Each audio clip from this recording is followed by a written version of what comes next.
Oh, Lord.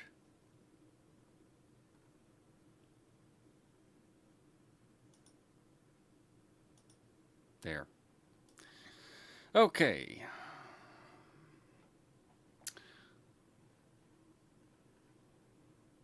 You pull up my show notes here. Nothing to it but to do it. You are listening to the Fallen Earth and watching the Fallen Earth.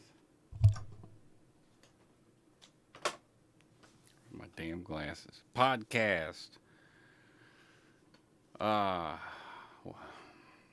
with me, Crow Bennett. That's me, the only podcast I know of about Fallen Earth since every other podcast got nuked off the face of the planet or infected with the Shiva virus when Global Tech ruined the world. I am your host, Crow Bennett, and we'll be talking about all things Fallen Earth, the virgin community it was, became, and now remains a phantom shadow of its former self. We will talk about all things related to Fallen Earth, including things that are not specifically related to Fallen Earth, such as large gaming communities that saw the huge potential of the game, invested hard, heavy, and early in his antiquated gem of an MMO. In the description, I have a link to Henriken's posters. Support that guy. Did a lot of the art for the bunker bars. Nice guy.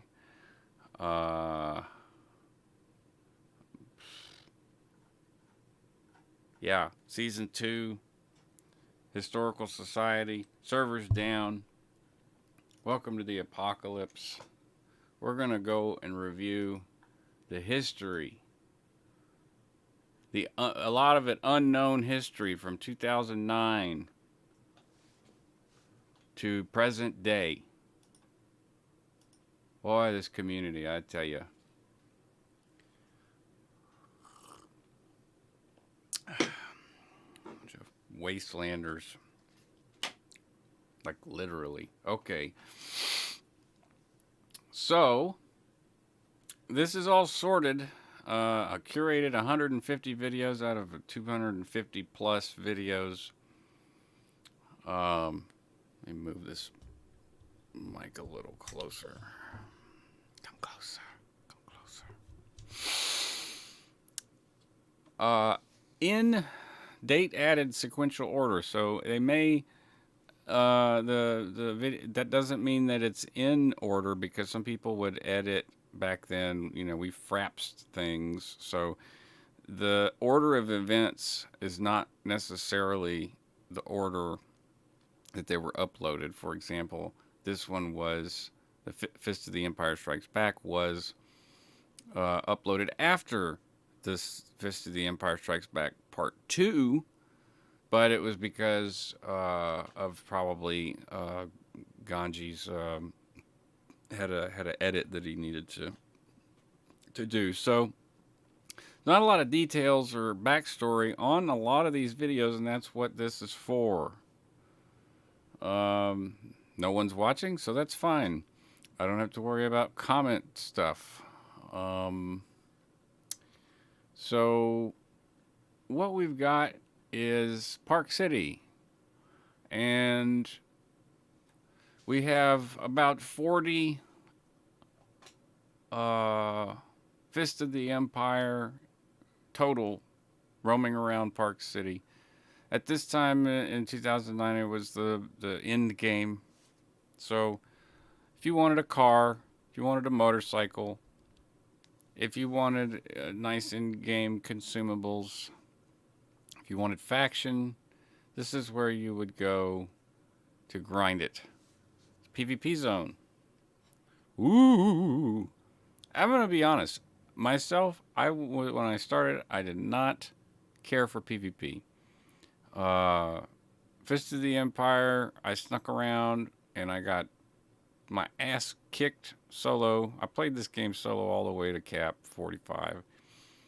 And I was a crafter. So those suits that are on, it's hard to see. The resolution is very bad on some of these early videos. And these suits that these guys are wearing, I made. And then I was finding salvaged titanium in the ground. But, of course, all the other factions wanted a piece of this. And Fist of the Empire was an omni-faction guild. So it created the initial conflict, whereas people were like, you need to pick a faction. There were a few others that were doing omnifaction. Fist of the Empire was the most successful in doing so and sharing all of the information about all of the skills and skill lines and created wikis and all sorts of stuff. So let's just hit play on the video here. It's a 6-minute video. We're going to see how many we can get through. And maybe the server will end up back online. We can go back to Fallen Earth. So here goes. Fist of the Empire Strikes Back.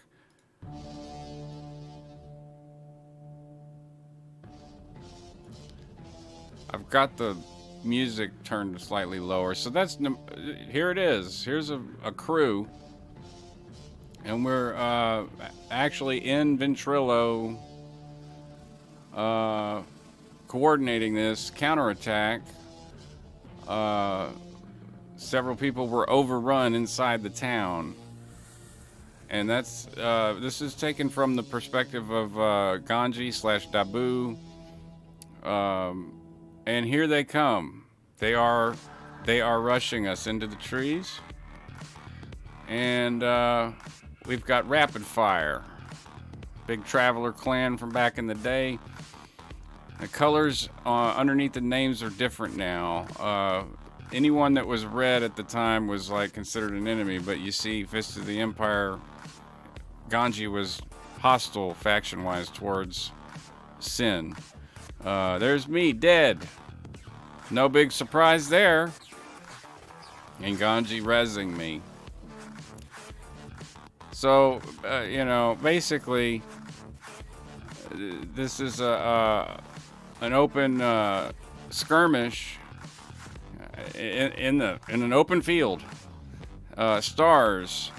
That clan got a banhammer. For openly exploiting in Hyetta. Tiffy 2, decisive conflict, a very, very skilled player. Alright, and here's another section of the video where another seemingly open field combat. Look at this fucking speed, alright? Look at that speed. Johnny McKin is about to get ganked with Sonic. Look at all the skills that Ganji's got on cooldown, alright? 1, 2, 0, shift 1, 2, control 1, 2, 3, hide from stars, about to get his shit pushed in. Yes, sir. Alright, and Afoa. I remember Afoa. Afoa's dead. Look at all these dead people. See, Ganji was fighting smart, I think, you know, line of sighting in the trees, and I wish we had a lot of the comms. Look at this Alacrity. Alacrity was a speed boost that was just absolutely killer, and you could stack all this stuff. Who cares, man? If you knew how to build an RPG character. Oh look, AoE stuns. AoE stuns. No one liked those. No one liked the knockdowns. Oh look, Ganji got. Yes, even heroes die. Athletics mechanic. That build that Ganji's got on has no coordination negatives, so that means that he actually can be invisible on the mini-map. This conflict is occurring in the urban, in the town of Park City. This is an interesting section of the video. Of course, you've got, I'm trying to find some of the other, yeah, Wolves of War, Rapid Fire. Who else is here? Or Lance Apollo from Rapid Fire, great player. Wafunk, let's see, Ganji's a melee. He's running in and out usually, doing the gank and run. Where's it? Okay, there's the Wolves of War down. See, they would get so damn demoralized because they just could not kill every one of us. and we were good at... There's Blood Wraith, huh? Look at all the dead bodies. Paris. Paris was the one that got basically all the stars banned. Yes. I can't stand the music in this video. Look, corpses, dead people. This is what I'm talking about, man. This is what it was all about.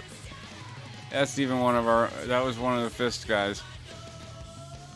This was when I was in Fists of the Empire. So this conflict was about salvaged alloy steel and stimulants and salvaged titanium. And also... Yeah, Tiffy 2 is pretty tough. I think I said that earlier. Here's another conflict. It's going to be near a cloner, I would imagine. Look at this speed. Look at him go.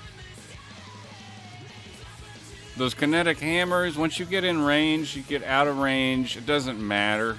You're still going to be hitting. You're still going to be hitting from, I think the range at that time was like 5 meters. But look, watch this. He's going to kill this dude. Older gamers. Acer. Don't remember him. He pulled out an AoE stun. And Ganji and Center like, whatever, dude. Ash comes up and stuns. Oh, yeah. Wonderful. Killed his horse, too. Alright. So, here's probably the finale of the video. Looks like there was about, I don't know, half a raid there. So that was part 1. This conflict was about resources. And there was a constant presence of Fists of the Empire. Ooh. And, judging from this video here, and when I see Soldiers of Fortune were still Fists of the Empire's ally. Soldiers of Fortune were able to recruit through their forums and their FPS community, and they were very large.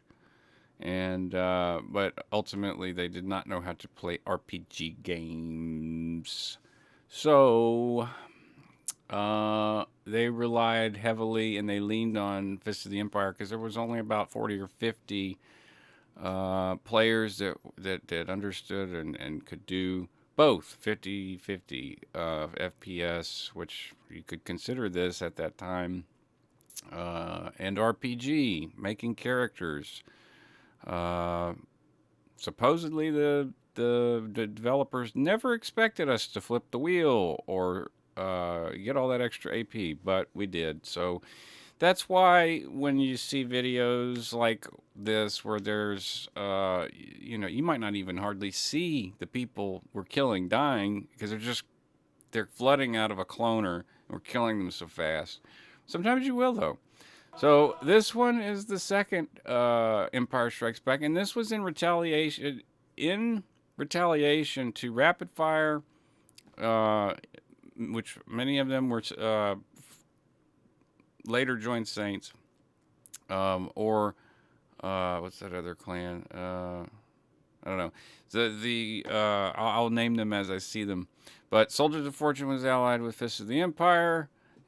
Not for very long. In fact, at the Battle of Park City, they had flipped sides, and they thought they could turn the tide with their numbers, but they were wrong. So this is the second conflict that popped off the war for Park City.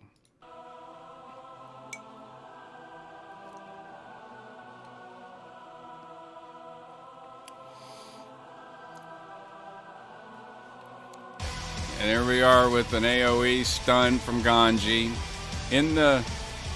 This is going to be in Park City at the turn, one of the places where you get things you need for the turn-in. The mansion, I believe this is at.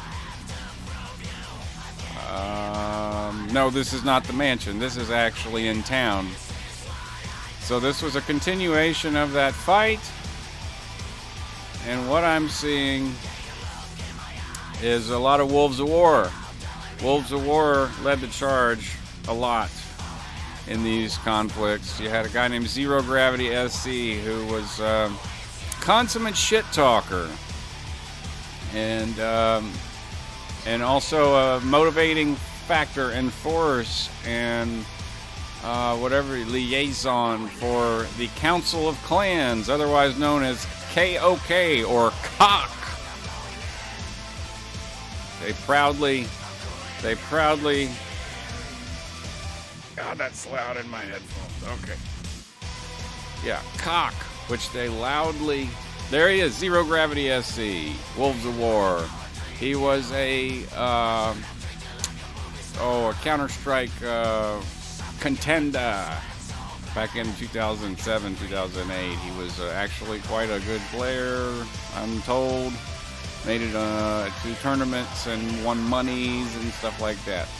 But not so good at, as you can see, not so good at the Fallen Earth at this time, at this iteration of the game.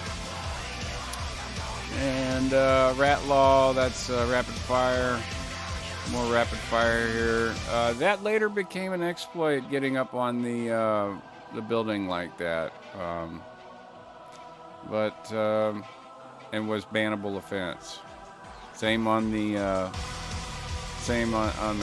vendor building there, cafe. Ubin Quiet. Okay, Saints has now entered the fight, and they have been a neutral party for quite a while on this subject of Park City. They did not give a crap about Park City. They wanted Hayeta, and so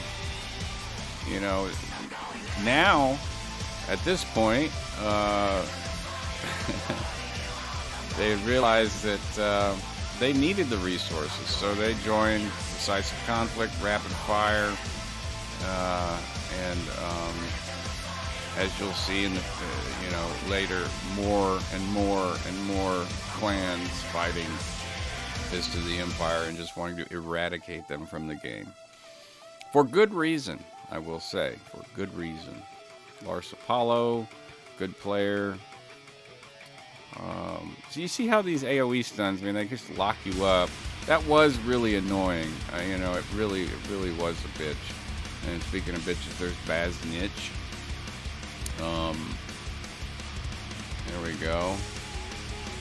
He's a good PvPer, but got a bad attitude a lot of the time. And we came up together in alpha days and beta days, so when we started fighting, I expected a bit of a little bit of respect, but no, I didn't expect him to respect the clan that I was in, but hey, we did all of the me and Baz Nitch did a whole bunch of content together to level up. This is footage from the Foplex, is what we call it. It's the PvP zone east of St. Sebastian's, where we would practice and rehearse being in absolutely terrible conditions. Like, we're trench fighting right here, and it's already hard enough. This isn't an FPS game, but elevation matters, and you have riflemen, and so if you're melee, pistols, Gandhi just murdered everybody. This was a free-for-all type thing, or teams based. Yeah, it looks like team-based. So the riflemen, as I said, were elevated positions. And, there we go. Mari got Ganji. So this is just a practice session, and Ash is probably about to just kill everybody. Am I wrong? Oh, Ganji gonna get Ash. Ganji gonna get Ash. He got him. Okay. And the Mari and Naz double teamed him. And this looks like Hayeta. It is Hayeta. So this is whenever we took the fight to their home because Saints got involved. Alright, so Saints got involved. There's Ubin Quiet, Esbrock. This is a political thing, a political move. There's a big bunch of crap going on the forums. Just like, the shit talking that goes on to this day. People don't even know what they're talking about. this is a completely different game. You know, there have been so many iterations. Buckshot Rock, Saints, don't remember him. And there he is again. Looks like Don's about to haul ass and go beat his ass. He's gonna get both of these guys. Watch. Okay, so we got some glitching through the walls there, but Buck's down, and now Tucker's gonna be down. Tucker's gonna be. It didn't matter. He was dumping all that deeps on him. I mean, we had good builds, and we had a lot of skills. And if you use them right and manage your resources right, look at that speed. Look at that speed compared to now. This is not sped up footage. This footage is not sped up. More conflict in Park City. As there was no fast travel at the time. So, you know, responding to threats, you had to actually drive there. And if you had a car, you could get there faster, which is why it was such a big deal to fight for Park City, so that you could respond to your emergencies. More practice footage here, training footage. Sin was a very, very good pistolier. And I'm not going to go into builds, really. I'll talk about mutations probably, but, you know, back at this time, it was so different. So different. Look at Blood Red just climbing the ladder like, I'm going to come up here and whoop y'all's ass. And then, oh, does he get away? Does he line of sight? He was a really slippery guy. Banned for hacking. Speed hacking. All right, so the next one. This is an interesting transition, because this was, like I said, upload dates were different, and this is the third video. This is sequentially correct so far. This video was after some internal reorganization, and as you can see, the tag underneath the names is shorter. And it's something that I'd recommended, because it's like, you know, Elite Tactical Sniper Unit had already been formed, ETSU. And I was like, man, that just makes you a big-ass target. Unless you have athletics and you can hide your tags, then, you know, we should shorten our tags. So, long story short, I got promoted, and I have a crap build, and I'm re-rolling, but I'm using my crafter main to PvP. It's a chopper, baby. Whose chopper is this? Zed's. The Ganji video. Zed's dead, baby. Zed's dead.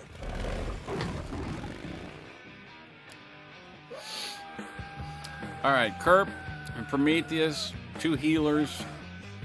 This may be this. Yeah, this is the fight that the GMs watched that made them change healing forever. All of the GMs were here, Xavier, Morgana, and all the other ones at the time. There's Zero Gravity. Ganji takes him head on, applied directly to the forehead. And there it is. Esbrock next. I mean, these were the... Zero Gravity wasn't that scary, but Esbrock with those pistols. Yeah. Look at these hammers. They're doing sonic damage. Electric damage. The kinetic hammers were overpowered, and any item now still in the game that uses the model or the same hit radius or whatever it's called for that weapon is still broken. You can hit people from 20 feet away with these damn things, but it made it even more overpowered whenever people are running, 15, 20 feet away. If somehow they manage to escape your stun lock, then like this guy trying to run, or he's rubber banding. It's just a tremendous amount of damage being done. Some of these players that were coming into the the Park City were not bad builds, honestly. It's just that we had double the AP. We were able to double down on mutations we liked. See that speed that Ganji's got? It's just that there's no modification of speed on this video at all. I'll show you. Playback speed is normal. So when you see him hit alacrity, you know that is a distance closer, unlike anything that we would see until 1.4. 1.4 introduced tent city bundles and the construction skill set, if I'm correct, if I'm remembering correctly. And if you had all of your medical and if you had all of your medical, I should probably turn the music off so that it doesn't get flagged, or at least turn it way down. If you had all of your medical, and he just pulls right up to 0. They love to humiliate this guy because he made such a he made all of these grand statements and rallying cries on the forums, and so he was definitely Johnny coming to his defense here. Johnny McGinnis. Zero's dead. Zero's dead, but Blood is protecting Ganji. And I believe that Blood was not hacking at this time. It wasn't until much later that he just kind of got desperate. He probably used a speed hack to get somewhere because he was lazy. But this is fighting in Hayata, so this was taking the fight to the Saints, who were actually more of a neutral party in this whole conflict, but got involved and entangled with Rapid Fire because there were a loyal traveler clan, all travelers, and Krasik's Maggot Face was a defector from there, so we got a lot of information from him. And here's Zero Gravity again. We'll see if he's able to kill Ganji. He got him. Zero got a kill. All right, it was that. I guarantee it was that that capstone that he had gotten. When he realized that he could get the capstone, things changed for Zero Gravity SC, and he started thinking a little less Counter-Strike and a little more RPG.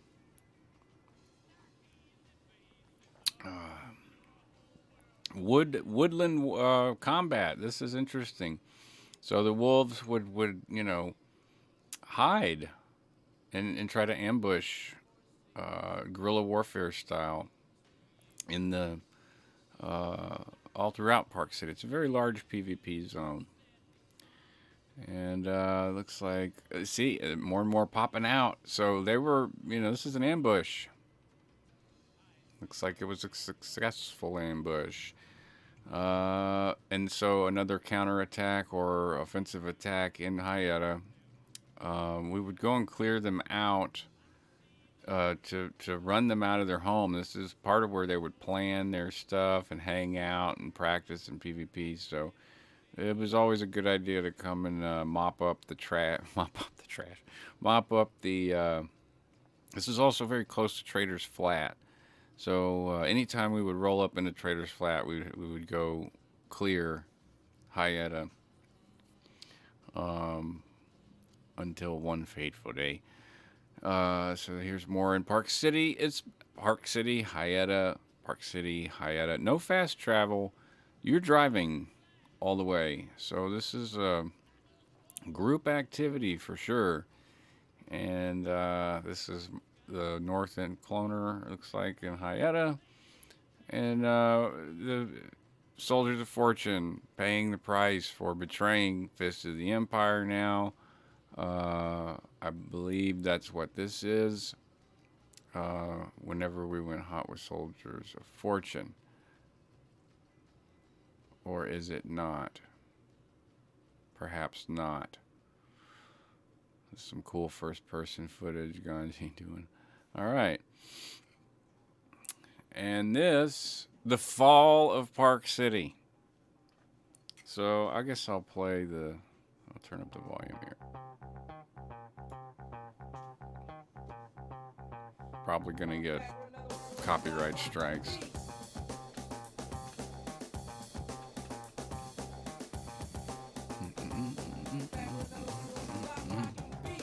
So this was a coalition ran operation to run Fist of the Empire out of Park City for good.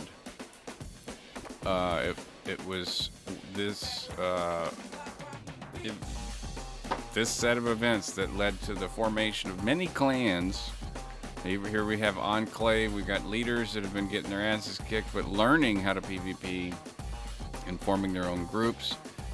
We got groups called like Heretic that were formed during this time. Enclave. We will see more. We will see more. It was the Council of Clans, and the game was still new, and so there were recruits coming in. Those are 4 or 5 different. Those are 4 or 5 different Enclave members right there. All right. Conflict at the mansion. Tau. There's another group.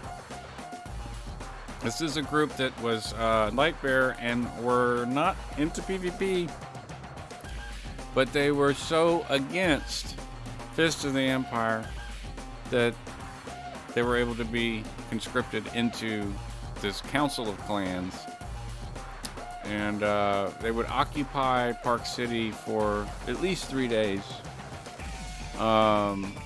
while our international group of gamers and foe would maintain 24/7 coverage of the area, patrols, waypoints, and I think this is actually, there's my new tune, Corbin Dallas, that I wasn't even finished rolling yet, but was in the middle of a wheel flip, so I literally drove from S2 grinding faction on my wheel flip for this fight, because it was that big of a deal. We had the entire server and the Council of Clans. There's Suspicious Cheese, another group that was formed during this time. Later to field some amazingly talented and skilled and smart players. When I watch this old stuff, at that time I was definitely not in any sort of position. There's Edward, one of the best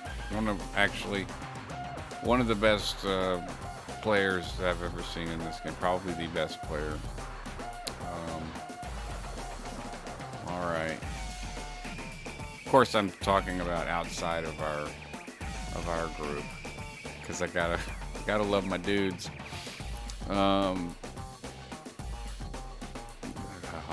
Tau, Wolves of War, Mendoza. Mendoza was a self-proclaimed mayor of Hyetta, and he wasn't a bad player. He's wearing slaughter gear right there, and he just got slaughtered. Anything other than the Marauder gear had negative coordination, so it would, screw up your dodge. You'd be better off just wearing a Marauder suit and not having the extra health or dexterity or even resistance, and go with the Marauders for the no negative coordination. Look at all these dead. There's me. I'm dead. Ganji's getting beat on. He's stunned. And he's not even phased though. He's like, I'm just gonna murder you. I believe he did end up rezzing me. More woodland warfare. This was Ganji's bread and butter. See, Ganji, because he could close the distance, and he was a great rifleman. This is on his Dabu character, I believe. Yeah. So this is not his melee. This is his rifleman.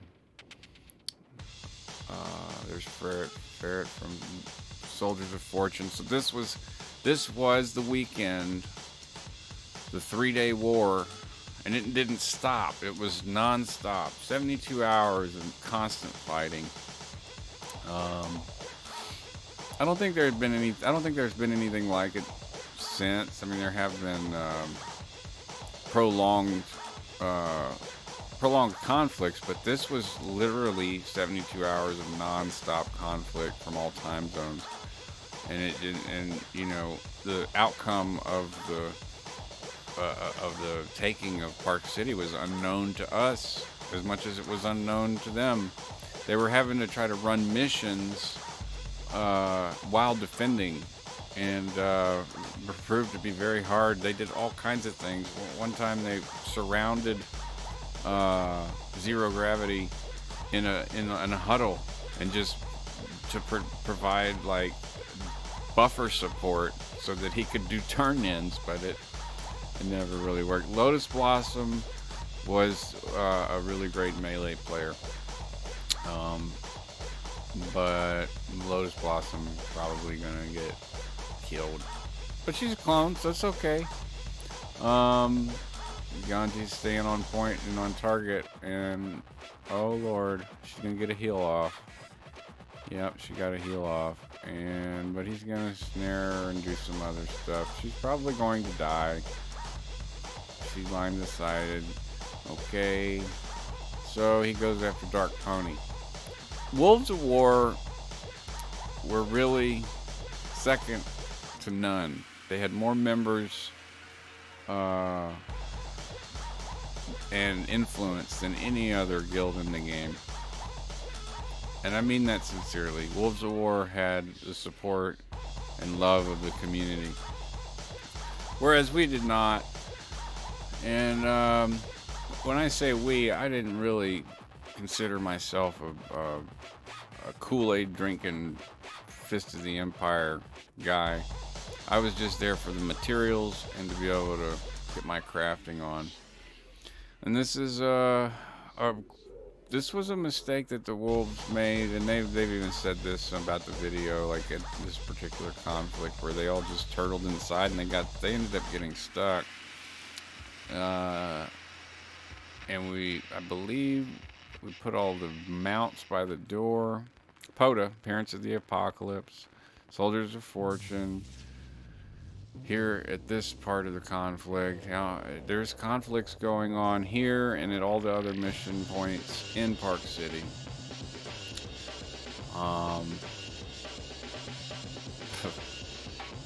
This just went on forever. It was exhausting. We're seeing more Soldiers of Fortune showing up because they kind of wanted to ignore it and kind of pretend like nothing happened and still be allied with us, but the leadership wasn't having it. We had a very military type leadership. I mean, and it was pretty toxic, to be honest. This is why later you will see a different tag with the same people from Foe wearing a different tag. Well, Ganji got. They pushed out. We got, I believe Namari pulled back and regrouped, and now Heavy Metal showed up. He was a field commander or whatever you want to call it for Wolves of War, and as soon as he shows up, of course he's going to be primary. And he had a tendency to, like, you know, release immediately, but he knew better, I think, at this point than to release. He made it there. Dark Pony was actually a really good shot, but he couldn't tank. He couldn't heal himself. All right, more Park City. This is Days now, defending the mansion. There's Shorts. He was the second in command for Wolves of War. He was Zero Gravity's sort of cleaner upper guy, PR guy, Diplo. Oh. Wait, run.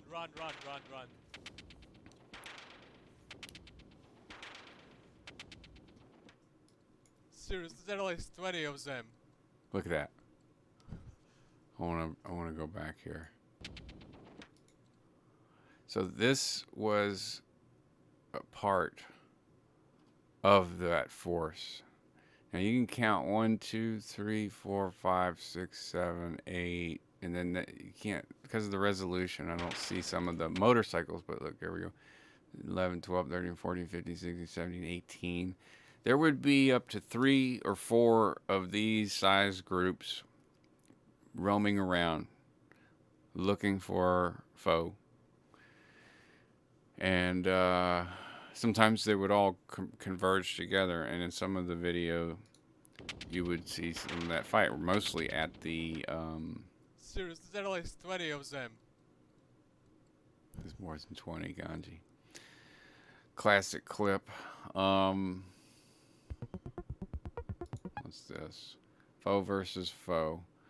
All right, so what's the time here looking like? I've streamed for 43 minutes. That's probably good for season 2, episode 1 of Fallen Earth Historical Society.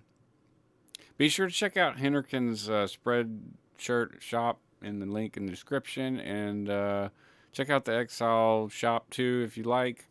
And we will do another starting on the foe versus foe. Now, later, there are some operations and things that happened. The revolution in Hyetta was basically the beginning of the end for Fist of the Empire in Fallen Earth, which was a wonderful day, even for people in Fist of the Empire, believe it or not. So, thanks for watching if you're watching, and I will upload this to Anchor FM, and I forget what my sign-off is, if I even have one. Let me look at my show notes. You can always check out the I have an Instagram that I don't use. It's or not yet anyways. It's Bennett Exile. If you do the IG thing, and same for Facebook, Bennett Exile. Enjoyed doing this. Got a little bit of frustration out. Got a little bit of the information out. I think it's going to feel better later as I continue to explain what's going on. This initial server conflict was the first of many, and in a way very much easy to describe. Later, things get really complicated with factions, 6 factions. As the first season, when I talk about the sociological aspects of it all that William Bainbridge wrote about, explains. So it's super interesting. It's comparable to a game like Eve, and I find that fascinating. I do also love Eve. I love space, but also have a very, very strong persuasion to play post-apocalyptic games, and this essentially in my mind is what a Fallout MMO should be, or would have been. I don't care that it's not Fallout. It has all of the things that a Fallout MMO should have. So, with that, I'll end off, and hope you guys enjoyed, and we'll check you on the next one. Peace out. Happy New Year, 2023. It is hard to believe. All right. Logging out.